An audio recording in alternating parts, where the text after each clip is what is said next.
empezamos este ciclo Sin Pauta hablando de arqueología, hablando del Capacñán, y lo cerramos también hablando de arqueología. ¿Por qué? Porque es un tema del que se habla muy poco en un mundo lleno de problemas mucho más urgentes. Así que vamos a regresar a problemas milenarios y hemos invitado esta semana a la doctora Francesca Fernandini. Ella es docente de la Universidad Católica y es directora del proyecto arqueológico Cerro de Oro. No sé si ustedes han oído hablar o no de Cerro de Oro, pero vamos a hablar de este lugar tan especial. Gracias, doctora, por estar con nosotros. Muchas gracias por la invitación. Cuéntenos un poco, porque nuestro público, que es la comunidad universitaria, probablemente no haya escuchado hablar de Cerro de Oro, a pesar de que han habido varias exposiciones de lo que se ha encontrado ahí. ¿Qué cosa es Cerro de Oro? ¿Dónde está? ¿Qué es? Bueno, Cerro de Oro es un sitio arqueológico muy grande, de aproximadamente 150 hectáreas, que está ubicado en el Valle Bajo de Cañete, muy cerca de la playa de Cerro Azul, en el distrito de San Luis. El sitio es habitado, según los fechados que tenemos, desde más o menos el año 500, o sea, contemporáneo con los Nazca, luego hasta más o menos el año 1000, y tenemos un pequeño break en la ocupación y luego continuamente hasta la llegada de los españoles, en realidad. Entonces, digamos, serían contemporáneos con los Nazca, con los Wari, con los Chimú y con los Inca.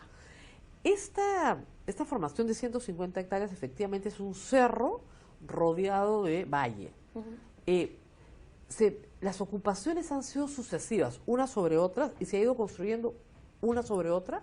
Mira, la ocupación principal que tenemos que empieza en realidad masivamente cerca del año 600, o sea, tenemos unos fechados más tempranos de cuando el sitio está ocupado por un grupo pequeño de personas, y luego alrededor del año 600 ocurre algo que para mí no es muy común en arqueología, que es que una gran masa de gente se muda a vivir a ese sitio y construye este sitio en un periodo corto de tiempo, aproximadamente 50 años, posiblemente menos, pero los fechados no pueden ser tan finos. ¿Cómo sabemos eso en arqueología? ¿Cómo sabemos esto de la fecha? Porque la gente dirá, no, la doctora se está inventando. ¿Cómo saben que esto ha pasado? Bueno, yo creo que para todos es bastante conocido el tema del fechado radiocarbónico, ¿no? Ahora la tecnología ha ido avanzando, cada vez tenemos un rango de error menor. Felizmente Cerro de Oro tiene una preservación buenísima, entonces nos salen las ramas pequeñitas, a veces hemos fechado incluso choclos, porque lo que se tiene que fechar son elementos orgánicos de corta vida, o sea, algo que no, si tú fechas un tronco, puedes fechar 200, el momento en que se cortó ese tronco, pero no necesariamente se cortó para esa vivienda, sino que puede haber sido reciclado, ¿no? Entonces fechamos cosas que han tenido corta vida. Entonces en este momento, en el 600, se construye este gran complejo de 150 hectáreas que está lleno de casas, de centros de ceremonias, de bueno, lo que nosotros consideramos cementerios. Entonces parece ser como una ciudad, digamos, en un momento en el cual no habían, en un lugar en realidad en el cual no habían este tipo de... El gran descubrimiento, tengo que decir una cosa, yo he estado en Cerro de Oro con la arqueóloga, o sea que conozco bien el sitio, es efectivamente inmenso, pero está completamente tapado, es decir, hay que usar un poco la imaginación, los arqueólogos la usan bastante. La pregunta que uno se hace es, ¿esto es equivalente a Chan Chan, por ejemplo, en tamaño, en magnitud de descubrimiento?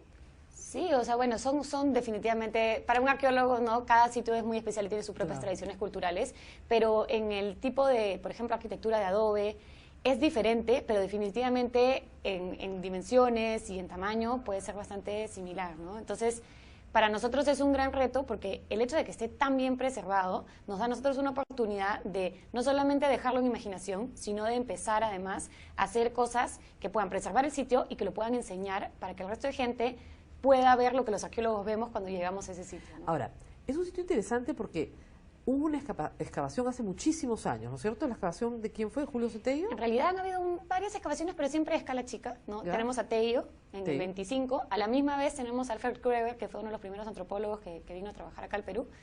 En los 50 tenemos a dos americanos también, Stummer y Wallace, que son otros así, aventureros, digamos, que venían acá a empezar a hacer arqueología. Y luego, a fines del 90, tenemos a Mario Ruales, un arqueólogo de la Universidad de San Marcos, que excava en el sitio. Y él en realidad es en el cual nosotros marcamos un poco nuestro precedente, porque él es el único que hace una excavación científica en el sitio, ¿no? Y tiene publicaciones y todo. Y a partir de ahí hay un silencio, vemos, arqueológico, y empiezan ustedes ya van en la tercera excavación. No, nosotros hemos empezado en el 2012 y tenemos, esta es nuestra cuarta excavación, la que acaban de terminar. Sí. Ya ha habido una presentación en el Mali, ha habido una acá en la universidad también, creo. Tenemos la exhibición que hicimos fue en el Mali, luego presentaciones sobre los hallazgos digamos que ya me quedo sin aliento. Lo tratamos de presentar en todos lados, y no solamente yo, porque en realidad tenemos alumnas, o sea, el proyecto ha ido sacando tesis bastante interesantes de distintos tipos, y los mismos, bueno, alumnas en este caso, porque casi todas han sido mujeres, presentan sus hallazgos también en conferencias, tanto en Perú como fuera de Perú, ¿no? Ahora, ¿esta es una cultura propia? Es decir, si era contemporáneo a Nazca, ¿es Nazca o no es Nazca? Eso es bien interesante, y yo creo que esa es una de las razones por las cuales ha sido poco investigado. Es una mezcla, es una especie de fusión entre Nazca, Lima, tiene unos elementos también contemporáneos con los Wari, de lo que estaba pasando en la costa, digamos, en la época Wari. Entonces, al no tener un estilo muy, muy propio, o muy llamativamente propio, un poco que se le deja ahí, y en verdad está en una zona un poco limítrofe. Está entre Lima, o sea, entre la influencia de los Lima y la influencia de los Nazca. Entonces, se desarrolla independientemente, y de manera espectacular además, pero no recibe la atención que reciben otras zonas de Lima, ¿no? Porque no está dentro de estas esferas. Entonces, ¿no? De Lima. Podemos hablar de una cultura Cerro de Oro. Sí, pero luego nos alejamos un poco de la palabra cultura últimamente, pero claro, sí. Ya, digamos, de un horizonte. No. En realidad sí, bueno, es un desarrollo local, definitivamente. ¿No? Pero luego vienen los Wari encima de ellos. Claro, lo que pasa es que voy a aburrir a tu comunidad universitaria, pero nosotros, o sea, yo lo que creo es que los Wari no tienen una presencia directa en el sitio, sino que lo que ellos, básicamente, los Wari son una sociedad muy poderosa, muy prestigiosa, y sus objetos son muy requeridos a lo largo de todos los Andes. Entonces yo lo que creo es que esta es una población que está buscando estos objetos, así como otros, porque en realidad cuando tú analizas la tumba, las cosas más espectaculares son Wari, pero también hay cosas del norte, de otras zonas de la sierra, de la costa sur, no es una mezcla de distintas cosas. Entonces sí, tenemos cosas espectaculares Wari, pero yo no creo que esa población sea Wari, sino que están utilizando estos objetos para crear estos ancestros o estas grandes tumbas importantes. De lo que yo recuerdo al haber visitado el sitio, hay como un periodo de 100 años en que no hay nadie. O sea, esta gran ciudad por un misterio, ¿no es cierto?, deja de tener gente. Es el fenómeno del Niño, es una plaga, es una guerra. ¿Qué es lo que pasa? Mira, en realidad es un patrón bien común que está pasando en distintas partes de los Andes, ¿no? Muchos sitios alrededor del año 850, 900 están siendo abandonados. Pasa en toda la parte de la costa central, y además hacen unos rituales muy elaborados para abandonarlos. Los desmontan, entierran personas dentro de las casas. No sabemos realmente a qué se debe. En realidad el gran fenómeno del Niño yo creo que viene justo antes de la creación de Cerro de Oro, y yo creo que puede ser una de las razones que empuja a la gente a vivir en la parte alta, pero el abandono no parece estar relacionado a un fenómeno climático. Es algo más cultural, y en realidad sí hay un poco de investigación. Pero no es una peste, una enfermedad masiva. No tenemos, o sea, según los restos arqueológicos que se han excavado tanto aquí como en otros sitios, no parece haber algo, digamos, una epidemia o algo que esté haciendo ¿Y guerras, esto, ¿no? guerras en la zona? Nosotros en realidad no hemos encontrado, o sea, a ver, están pendientes un poco los análisis bioarqueológicos para ver si efectivamente estas personas podrían tener evidencia de violencia con los huesos, ¿no? Pero en realidad no es un periodo, especialmente para esta zona de la costa, que se identifique tanto con eso. Sí, por ejemplo, para la zona de la Sierra Sur, los Wari, por ejemplo, son muy activos en sus campañas militares, pero esta zona no parece haber estado involucrado mucho en eso, ¿no? Dicen que durante el periodo Inca, esta era una zona de mitimaes. Cerro Azul era una zona de mitimaes, donde se traía gente de otros sitios, y por eso las tumbas son tan extrañas, porque no corresponden al sitio, ¿es así? Mira, ese periodo es súper interesante, y justo además, muchas crónicas, especialmente la de Cieza de León y toda esa recopilación que ha hecho Rostorowski sobre la costa prehispánica, ¿no?, hablan de cómo los Huarco fueron una población que fue muy difícil para los incas de conquistar. Entonces ellos piden ayuda de las poblaciones del costado, como por ejemplo la gente de Asia o la gente de Chincha, y todos apoyan en esa campaña. Para que quede claro, Huarco es una cultura que viene después. Viene antes. Vendría a ser la cultura local que está cuando llegan los incas a la zona. Okay, o sea, más o menos del 1200 al 1400. Ahí es una ocupación grande. Huarco sobre el mismo. Es una ocupación grande. Cañete es un valle muy fértil. Claro. Entonces tienen mucho poder, porque tienen muchos recursos, tienen mucha población, y el enfrentamiento dura 3-4 años. Una de las guerras, una de las más largas que tienen los incas para conquistar a una población en particular. Y cuando finalmente lo hacen, matan masivamente, según las crónicas y según uno de los proyectos que tenemos para este año en el sitio, aparentemente matan masivamente a la gente, y el valle es repoblado con gente del Valle de Asia, principalmente de la parte de la Sierra de Asia, de la zona de Chincha, hay gente de Yauyos, incluso tenemos una pequeña huaca que se llama Los Mochicas, que creemos que podría ser un grupo pequeño de Mi'kmaq que también están viniendo.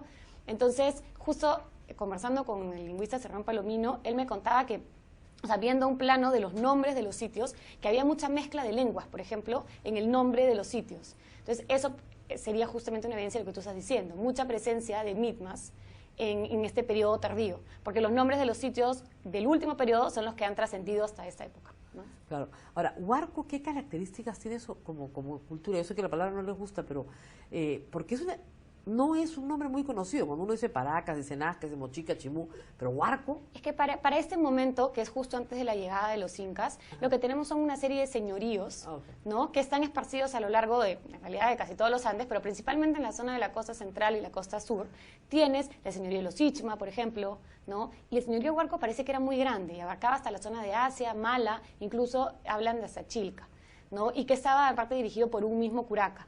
Entonces era un señorío grande que los incas, conforme van avanzando, van como cercándolos dentro del Valle de Cañete, ¿no? Entonces, esa parte de la historia, que además mezcla mucho tu historia, es muy interesante también, ¿no? Ahora, ustedes tienen la primera tumba grande que encuentran, que es una tumba muy extraña, porque tiene un misterio, es un fardo maravilloso, lleno de cosas muy interesantes, pero al momento de desenvolver el fardo, sí, no hay muerto. Sí.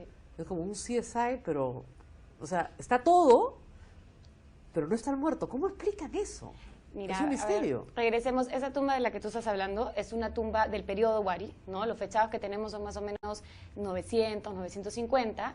Y sí, efectivamente, esta tumba aparece con un fardo que está además hecho y a su costado tiene todos los elementos que nosotros normalmente identificamos con Wari, que es una cabeza falsa, con los ojos, con una peluca, con un sombrero muy, muy característico de Wari con 4 puntitas. Y lo interesante es que al costado de esta tumba aparecen otras 2 estructuras que nosotros hemos querido llamar tumbas porque son muy similares, pero que estaban totalmente vacías. Pero totalmente vacías, se habían sacado todo, y solamente habían dejado las ofrendas de la puerta. Un hacha muy bonita, en el otro una llama sacrificada en la puerta, pero lo de adentro lo habían llevado todo. Entonces, una de mis hipótesis es, bueno, primero ver qué está pasando fuera de la zona de Cañete. Para este mismo periodo, parece que hay como una especie de animadversión muy fuerte hacia las tumbas Wari, hacia lo que representaba Wari. Ese es el momento en que Wari está colapsando y hay ataques dirigidos hacia zonas de tumbas Wari en Arequipa, en el mismo Ayacucho. Entonces, yo lo que creí en un momento es que esta misma gente, que además no era Wari en esencia, sino era local y se había identificado con esos objetos, se está llevando todas sus cosas, posiblemente lo está enterrando en otro sitio, se lo está llevando para resguardarlo, limpian las 2 tumbas más grandes y esta pequeñita, que es para la que nosotros hemos causado gran revuelo, pero que para ellos debe haber sido la más pequeña, solamente logran sacar el cuerpo y dejan todo el resto de cosas. Es una interpretación. Pero lo dejan armadito, hasta cocido. Para engañarnos. Para engañarnos ahora. O sea, es como un engaño al enemigo. Lo que pasa es que, claro, esto se da... Y a nosotros. 1000 años después estamos discutiendo a quién engañaron. Sí. Pero esa sí es Wari. Claro, esa es la que tiene, digamos, todos los objetos Wari, ¿no? Ahora, es la más rica de todas lo que han encontrado de lo hasta que ahora. hemos encontrado, sí, definitivamente. Ahora, hay mucho por explorar, porque son 150 hectáreas, Sí. ¿no es cierto? ¿Cuánto demoraría hacer toda la excavación del sitio? Bueno, yo siempre digo que, así como a Tello lo enterraron en el Museo el Museo Nacional, en Pueblo Libre, yo creo que a mí me van a terminar enterrando en Cerro de Oro y voy a hacer una más. Háganme una bonita, por favor. El sitio es inmenso, como tú dices, y poco a poco vamos trabajándolo, pero además no es solamente trabajar en investigación. O sea, una de las cosas que nos hemos dado cuenta los arqueólogos conforme ha ido pasando el tiempo es que se tiene que también trabajar con la comunidad que está cerca, ¿no? Y en eso ahora, y es por eso que, por ejemplo, hemos salido en el periódico y todo, nos ha empezado a representar, digamos, o nos ha puesto dentro de una lista de sitios para ser mirados, el World Monument Fund, que es esta fundación internacional que lo que hace es que elige sitios potencialmente importantes, pero que están en peligro de destrucción. Así es. ¿No? Entonces, porque además la gente no sabe, pero en las faldas de este cerro hay población, hay una mina abandonada, hay mucha actividad, está el valle, pero obviamente las tierras agrícolas se reservan para ser agrícolas y la gente se ubica, como es natural, igual como lo hicieron durante 2000 años, en la parte baja del cerro. Pero ha habido huaqueo. Mucho huaqueo. Lamentablemente, cuando llega una expedición arqueológica hay huaqueo inmediatamente. Y han habido cosas que, digamos, no deberían pasar, ¿no? Cosas que acá la arqueóloga se pone furiosa, pero es verdad, o sea, no es, por más que se le explica a la gente que se llama Cerro de Oro, pero que no hay oro.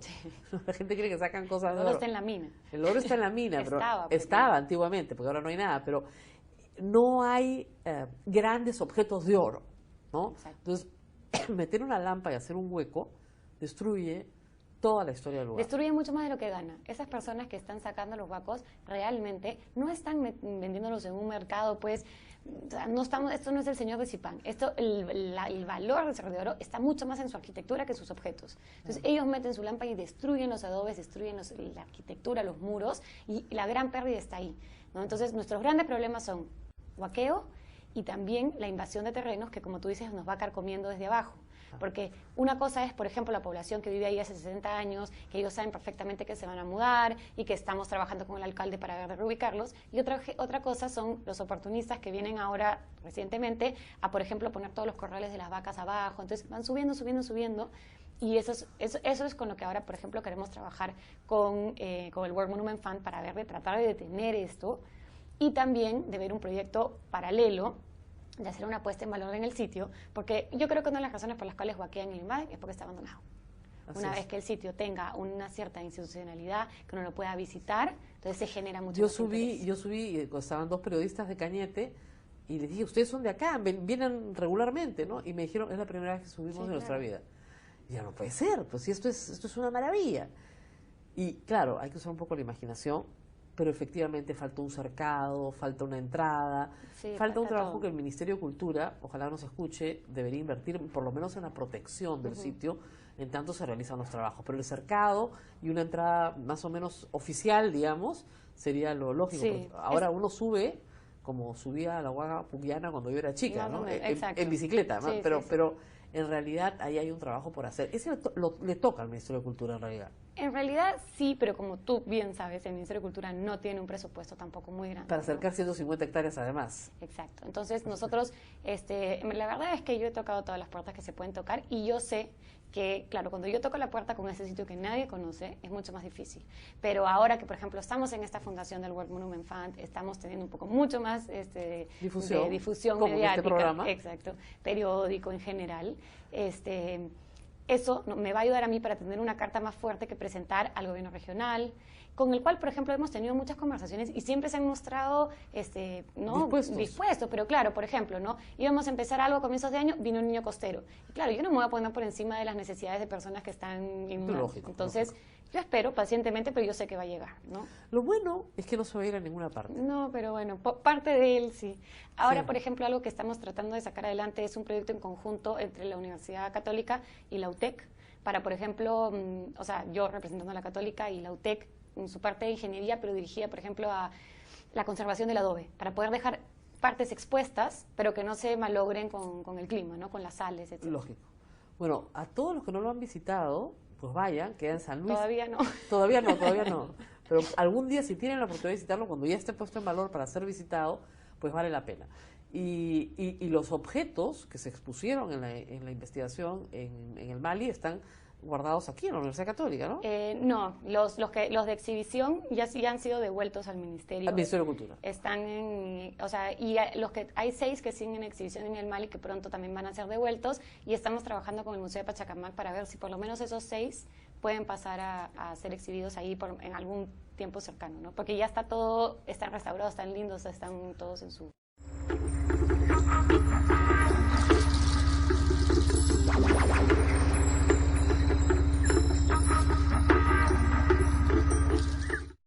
El oro está por encima del Bitcoin. Es importante que entendamos la necesidad de una soberanía económica individual. Hoy traemos algunos titulares que demuestran que no solo se está desintegrando el imperio, sino también todas aquellas naciones-estado gobernantes que están ahora tambaleándose, por decirlo delicadamente. El primer titular nos lo trae Zero Hedge, es un tuit. El oro alcanza máximos de 8 meses en medio de un caos geopolítico. Bueno, ya sabes que el oro es un barómetro del caos global provocado por el dinero fiat. Los dólares estadounidenses siempre han sido la divisa que controlaba y monitoreaba la economía. Paul Krugman afirma que siempre hay hombres armados para defender el dólar. El oro siempre ha estado a su sombra, pero ahora que el dólar está precipitándose y con él el orden mundial, además del reto que supone la subida del Bitcoin, mucho dinero está volviendo al oro, el cual está alcanzando nuevos máximos de 7 u 8 semanas. Este año 2019 ya está llegando a picos nunca vistos antes, tal y como tú y yo predijimos, y eso es lo que creemos. Está claro que detrás de muchas revoluciones hay hombres armados. La revolución estadounidense, la revolución francesa, la revolución rusa, siempre hay hombres armados y con guillotinas, como fue el caso de Francia. Y tuvieron que darle la vuelta a un sistema que en muchos casos llevaba allí anclado desde hace siglos. Tras los 5.000 años que llevaba el oro controlando el mundo, se produjo la revolución Fiat en 1971. Ahora se está convirtiendo más bien en un reino del terror que intenta respaldar ese sistema por las armas. Por eso creo que el Bitcoin, en cierto modo, es la contrarrevolución a todo esto y que intenta recuperar cierto orden. Sí, podríamos decir que se trata de una contrarrevolución porque es similar al oro, que reguló el comercio mundial durante miles de años.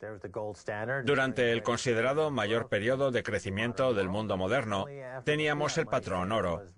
Pero desde que se introdujo el patrón de dinero fiat en 1971, ninguna moneda en el mundo ha tenido base o valor intrínseco alguno. De ahí que ahora tengamos esta especie de bancocracia corrupta de grandes proporciones. Exacto. Está claro que todo el sistema basado en dólares estadounidenses y dinero fiat comenzó con los acuerdos de Bretton Woods tras la Segunda Guerra Mundial. Veamos ahora un tuit de Zero Hedge. Los líderes de inteligencia estadounidenses advierten que el orden internacional posterior a la Segunda Guerra Mundial está contra las cuerdas por diversas amenazas a la seguridad. Algunos aliados de Estados Unidos quieren ser más independientes de nosotros en vista de ciertos cambios en las políticas de seguridad y comercio de Estados Unidos. Y todo en mayúsculas bien grandes, como pueden ver, puesto que se trata de una declaración procedente de fuentes de inteligencia que aseguran que el orden posterior a la Segunda Guerra Mundial corre peligro. Eso es lo que llevamos diciendo en Calle Reports desde hace 10 años. Y ahora parece que todo está desmoronándose, aunque la desintegración comenzó realmente en 1999-2000. Fue entonces cuando vimos cómo el puente levadizo se levantaba. La élite, es decir, la clase alta, sabía lo que estaba pasando, así que se largó con todo lo que pudo a arramblar. Han estado imprimiendo dinero a espuertas desde el año 1999 o 2000. Y ahora parece que todo el planeta está por fin enterándose. Ahora sí lo ven. Esta expansión del imperio estadounidense por medio del dólar americano está tocando a su fin. Y es que no hay más de dónde sacar. Ya no pueden ejercer más influencia con su inútil dinero impreso en papel. En algún momento, la gente siempre acaba rebelándose. Y países como Rusia están comprando cientos de toneladas de oro, tratando de pagar toda su deuda. Están protegiendo su soberanía en un mundo regido por el dólar. Alemania, Francia, Italia, China, Latinoamérica, Asia, Oriente Medio, mucha gente de todas partes del mundo, no solo Rusia, está comprando oro. China está comprando oro y también los países centroasiáticos. Todo el mundo está empezando a comprender lo que pasa. Y por eso el precio del oro está disparándose. Por eso surgió el Bitcoin y en parte lo que muestra el tuit de Zero Hedge, con esas palabras de algún responsable de los servicios de inteligencia, es un reconocimiento de que Donald Trump ha dejado las cosas bien claras sobre la situación de Estados Unidos desde 1971. Sobre nuestras ambiciones imperiales y nuestra realidad como imperio mundial. Y me refiero a Venezuela y lo que ha pasado durante la última semana, que va a recrudecerse aún más. Y de repente Trump nombra a Elliot Abrams y los medios más progresistas lo adoran por invadir otro país más. Y porque, al igual que en el caso de los imperios británico y español, que contaban con sus misioneros religiosos, quienes creían que salvaban a los salvajes de su destino, ahora dicen que son tan buenos que aunque esa pobre gente prefiera a la derecha, ellos van a ayudarles. Pues en este país también tenemos algo parecido con todas esas Rachel Maddow que se creen que con dar libertad a los transexuales para elegir baño y otras medidas de izquierda, todo va a ser de color de rosa. Pero es que estamos hablando de Elliot Abrams, a quien todos conocemos de la época de Reagan por lo que hizo en Latinoamérica. Básicamente promovió y encubrió los escuadrones de la muerte de El Salvador. 70.000 salvadoreños fueron asesinados a manos del gobierno y hubo niños víctimas de violaciones. Hoy en día, la única fuerza asesina comparable en términos de crueldad es el Estado Islámico. Así fue la envergadura de lo que ocurrió allí. Veamos ahora un titular de Vanity Fair del 2008 sobre Elliot Abrams. Tras su fracaso en anticipar la victoria de Hamas frente a Al-Fatah en las elecciones palestinas del 2006, la Casa Blanca preparó para Medio Oriente otra monstruosa encubierta debacle, mitad Irán contra mitad Bahía de Cochinos. Valiéndose de documentos confidenciales corroborados por antiguos y actuales funcionarios estadounidenses indignados, el autor revela cómo el presidente Bush, Condoleezza Rice y el consejero de Seguridad Nacional Elliot Abrams respaldaron una fuerza armada al mando del hombre fuerte de Al-Fatah, Mohammed Dahlan, desatando una sangrienta guerra civil en Gaza y dejando a Hamas más fuerte que nunca. Así que los escuadrones de la muerte son lo suyo. También se utilizaron en Irak y parece que también se enviarán pronto a Venezuela. Ya vimos a John Bolton blandiendo un documento en el que decía que se iban a enviar 5.000 soldados a Colombia. Así que tendremos más escuadrones de la muerte. Sí, Bill Kristol, John Bolton, Elliot Abrams. Ahora todos esos cadáveres que creíamos ya desaparecidos y enterrados están resurgiendo para sembrar el terror en todo el mundo. Y eso les encanta a los liberales. Quieren difundir los ideales americanos enviando escuadrones de la muerte, lo cual me parece irónico, sobre todo para la generación del baby boom. Recuerdo que cuando era un niño solo se hablaba de paz y amor. Ahora la cosa va más de escuadrones de la muerte, asesinatos y violaciones. Pero oye, ¿no sienten remordimientos porque están contribuyendo a Life Hate, como Bono y Bob Geldof? Y creen que son buenísimas personas, que están haciendo todo eso por una buena causa. Pero al final todo acaba siempre en tragedia. Y si no, miren, allí tenemos a John Bolton de nuevo. Los principales medios del país apoyan la guerra y las invasiones. Claro, porque siempre somos los buenos. Veamos lo que dijo. John Bolton afirma que el cambio de régimen en Venezuela tiene que ver con el petróleo del país. Si logramos que las petroleras estadounidenses inviertan y saquen partido a la capacidad petrolera de Venezuela, para Estados Unidos esto supondrá una gran diferencia económica.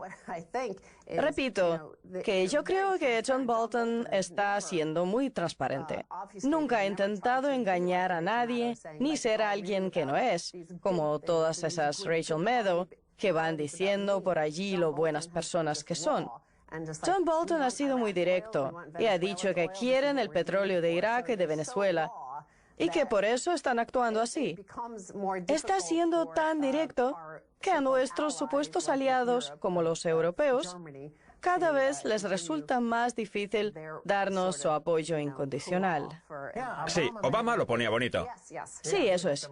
Era como el Marvin Gaye de los presidentes, que nos canta al oído y lo suaviza todo en plan, vamos a bombardearos y a robaros el petróleo, pero es por vuestro bien. Trump, en cambio, no tiene ese toque dulce de Obama. Así que el resto del mundo está despertando y haciéndose consciente de que son unos meros matones que desvalijan a todo el mundo.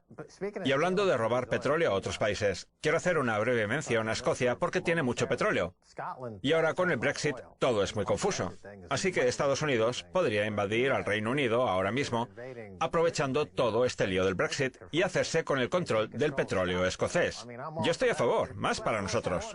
Bueno, Trump es medio escocés, así que podría hacerse ciudadano del país y reclamar lo que es suyo. Pero no nos desviemos del tema, porque el hecho es que ahora todas las cartas están sobre la mesa. pasa, sabemos lo que hay.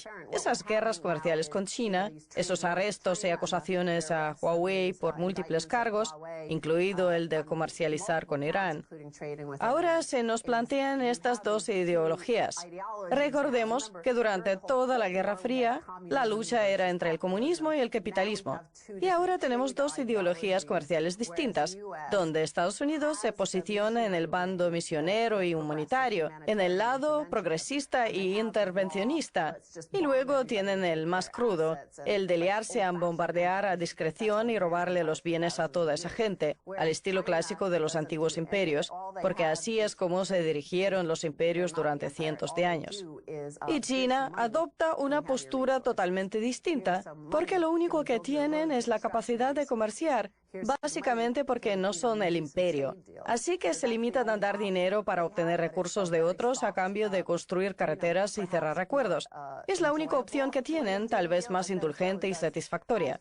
Venezuela, por ejemplo, ha recibido miles de millones de dólares de China y como a Estados Unidos no le gusta competir, recurre a los bombardeos y a imponerles un líder propio. ¿Y qué ocurre entonces con todos esos acuerdos que tenían con China? Pues vaya usted a saber. Lo mismo ocurre con Irán, que es probablemente el siguiente en la lista, porque es el objetivo principal de John Bolton. Bombardear ese país es su razón de vivir.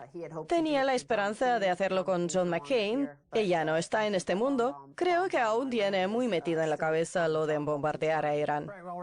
Recordemos que, como parte del nuevo orden establecido tras la Segunda Guerra Mundial, todos los intercambios comerciales de productos básicos se llevan a cabo en dólares estadounidenses. Por eso, si Irán comercia con petróleo, Japón o Europa tienen que hacerlo en dólares. Así que cuando se imponen sanciones a Irán, cualquier país que haga negocios petrolíferos lo hará en dólares, lo cual puede interpretarse como una violación de la sanción a Irán. Eso es parte del imperio, el tirar hacia el dólar, que es la divisa de reserva mundial y que le da a Estados Unidos el derecho para dominarlo todo si alguien toca el dólar estadounidense. Salvo en el caso de China, que ahora está aceptando yuanes. Cierto. Yuanes, oro o cualquier tipo de criptodivisa. Es verdad. Que esté surgiendo. Y eso es lo que pone freno a la capacidad de Estados Unidos de controlar todo el planeta. Además, Irán está introduciendo una criptodivisa, no para utilizarla en el ámbito nacional, sino como sustitución del SWIFT. No había caído, pero Arabia Saudita y los Emiratos Árabes Unidos también tienen una criptodivisa para liquidar sus deudas. Todas esas divisas están asomando la cabeza. Veamos qué ocurre, pero como ya sabes, el oro, la plata y el Bitcoin son el futuro. Pues sí, estas formas de liquidación acabarán con el dólar y moverán mucho dinero hacia el oro, la plata y el Bitcoin, seguro. Bueno, ahora tenemos que hacer una pausa. Enseguida volvemos con mucho más. No se vayan. Bienvenidos de nuevo a Kaiser Report, soy Max Kaiser. Ha llegado la hora de hablar con Jaromil, de Dyn.org. Bienvenido, Jaromil. Muchas gracias, Max. Hola a todos. Hablamos de algoritmos y de cómo estos pueden programarse para convencer a muchas personas para que hagan todo tipo de cosas. A veces por su propio interés y otras veces no tanto. En cualquier caso, quien controla los algoritmos también controla a la sociedad. Y cada día que pasa, la sociedad está cada vez más manipulada por aquellos que controlan los algoritmos, porque todo el mundo está conectado a través de sus teléfonos inteligentes a la voluntad de los plutócratas, quienes les dictan lo que hacer. ¿Y qué ocurre entonces? Pues pasan cosas como las que vemos en China. Allí usan un algoritmo que monitoriza a sus ciudadanos y que les otorga una puntuación de crédito social. El algoritmo sabe si se han portado bien o mal, como un Papá Noel totalitario. ¿Cree que esto llegará a Occidente, Jaromil? Me temo que ya lleva tiempo entre nosotros, Max. Pensemos en todo lo que tiene que hacer un banco para concederle un crédito a una persona. Tienen que investigarla y someterla a un sistema de puntuación.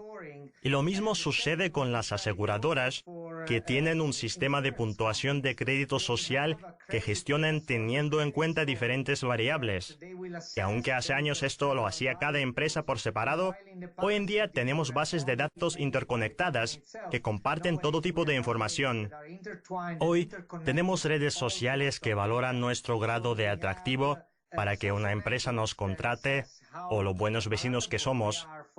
Toda esta información se obtiene a través de múltiples fuentes y se envía a estas bases de datos que luego consultarán los bancos, aseguradoras y muchas otras empresas para valorar cuál es nuestra puntuación de crédito social. Creo que lo que está haciendo China es ir un paso más allá y gamificar esta situación, dirigiendo todas estas fuentes a una única aplicación que ofrece servicio de chat o la posibilidad de realizar los pagos de un crédito. Están reuniendo todo esto de una forma más consistente. Todo esto es un peligro, pero insisto, no es que solo sea un peligro para los chinos, también es un peligro para nosotros. Aquí en Occidente, como cuando una gran empresa declara que van a incluir todos sus servicios, chat, publicación de imágenes y red social, a cambio de brindarles una única identidad que nos represente. Considero que el problema que tenemos es filosófico. Tenemos que quitarnos de la cabeza la creencia de que poseer una identidad es algo bueno, porque ninguno de nosotros somos una única identidad. Todos reunimos diferentes atributos para distintos contextos, y el anonimato, un cierto grado de este, también es muy importante para la sociedad. Podemos ser diferentes personas en distintos contextos y nunca deberían simplificarnos a una única identidad, un número, una representación simplista de nosotros mismos. Eso nos daría la posibilidad de monetizar la esquizofrenia, ¿no? En otras palabras, si los superalgoritmos de estas empresas fuesen capaces de diferenciar esas diferentes personalidades y darles una presencia civil, podrían cobrarle por múltiples suscripciones para agravar su psicosis y hacer dinero a costa de su salud mental. Pero bueno, volviendo a China, los algoritmos son los que mandan. Otorgan una puntuación de crédito social y realizan ingeniería social para hacer que la gente se comporte de determinada manera.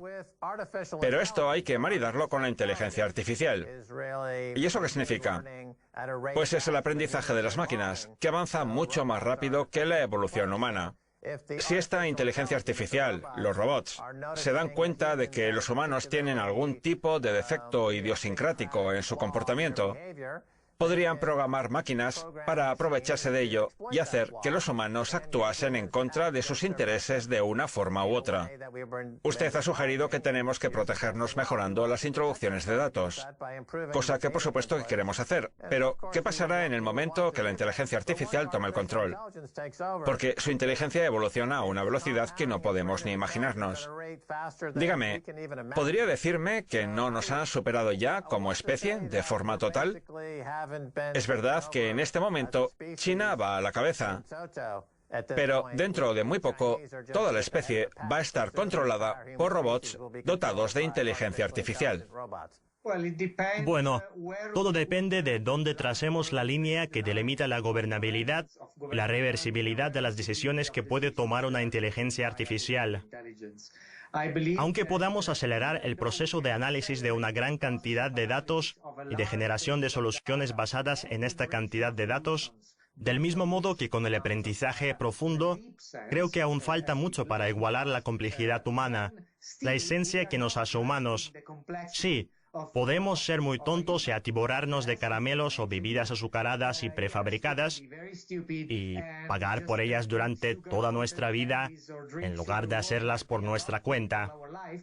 Nos pueden engatusar para que nos enganchemos a los hábitos más extraños, pero creo que hay algo que nos hace a los humanos únicos, si somos capaces de mantenerlo.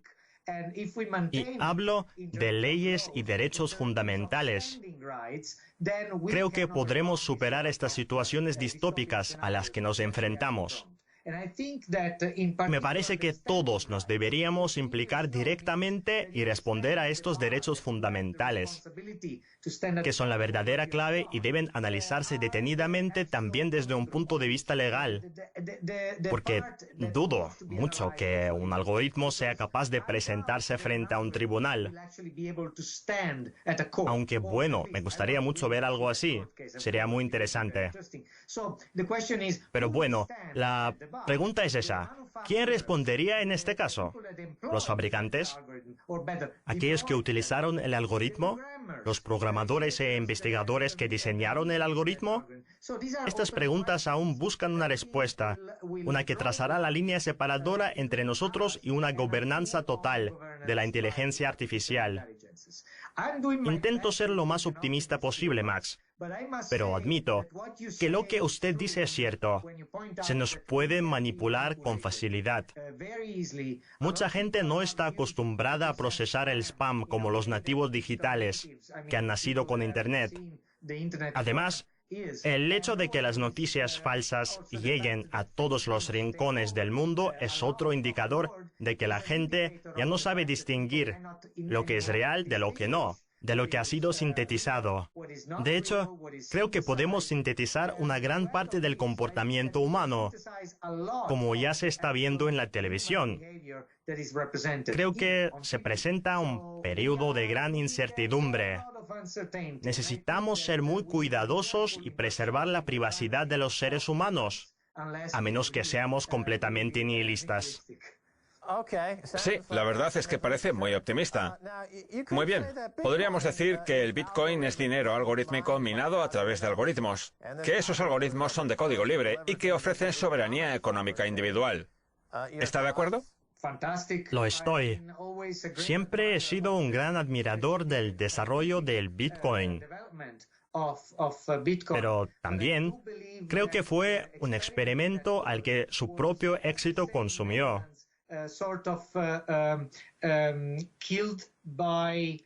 Llegó a un punto de tanta expectación que desde un punto de vista científico se convirtió en un proyecto muy complicado de sacar adelante y mejorar correctamente. Así que se convirtió en el juguete de la industria financiera.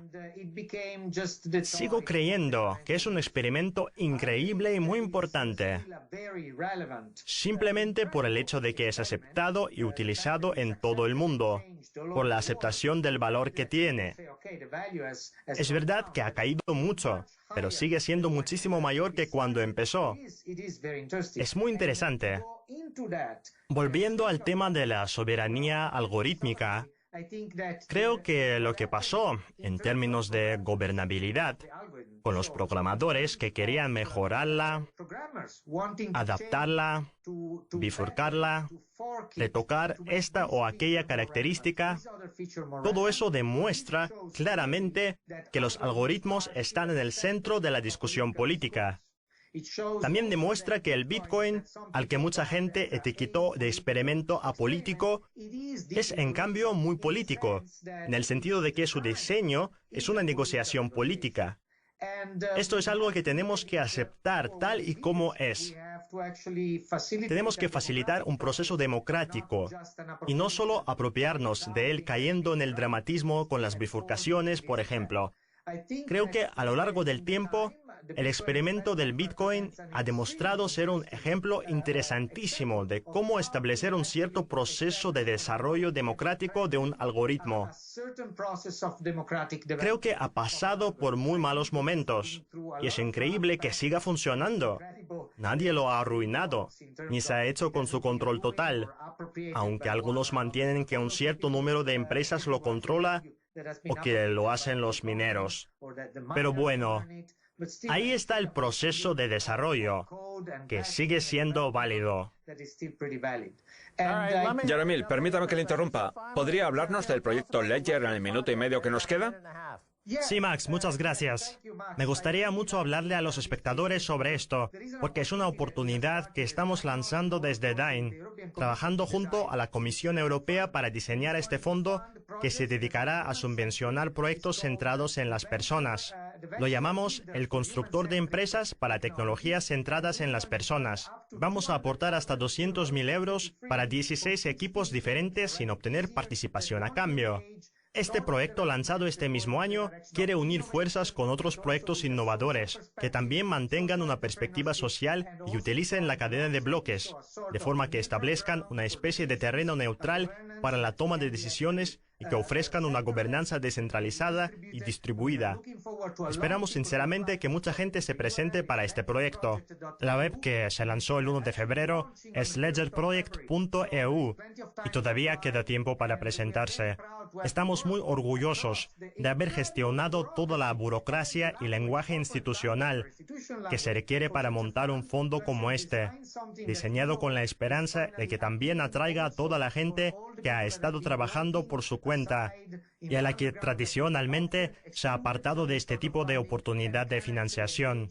Ahora puede involucrarse en algo muy grande. Somos optimistas, quizá incluso algo ingenuos, pero queremos hacer del mundo un lugar mejor, como hizo Satoshi Nakamoto. Muy bien, la web es ledgerproject.eu. Jaromil, muchas gracias por venir a Kaiser Report. Muchas gracias, Max y Stacy. Esto ha sido todo por